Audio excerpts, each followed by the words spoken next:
növbəti həftələrdə, elə Vəfa xanımın doğum günündə siz də dəvət etsək canlı yayıma gələrsiniz? Yox, biz elə heç vaxt yaxın sıx münasibətimiz olmayıb. Yəni bir-birimizin doğum gününə gedək. Doğrusu mən doğum günü etməmişəm. Həm də elə bizim əzəldən, yəni elə yaxın münasibətimiz olmayıb ki, indi də gedim o özü dediyi kimi bu son dövrlərdə eşitmişdim. Yəni saxtalıq, sünilik olar. Biz dəvət etsək, həm də Vəfa xanım sabah canlı efirdə dəvət etsək gələrsiniz?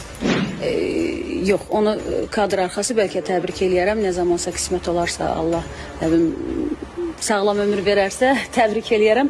Amma belə yox. O dəvət etməz, mən də gəlmərəm. Münaqişəni kim başlatdı? Münaqişəni özü də boynuna almışdı verilişdə. Özü də qəbul etmişdi ki, deyir mən elədim. Mən birinci başlatdım. Yəni xanım başlatmışdı.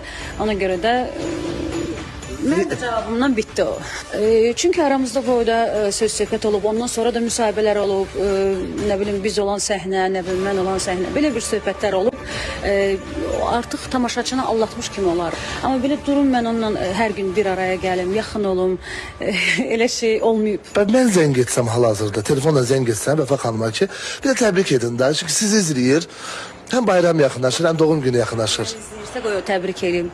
Gözəl xanım, sizi təbrik edirəm. Doğum gününüz mübarək olsun. Allah sizə uzun ömür, can sağlığı versin. Bu da mənim sizə təbrikim. Mən hal-hazırda Vəfa Şərifovaya zəng etsəm, siz onu təbrik etməyəcəksiniz telefon vasitəsilə. Yox. Yox.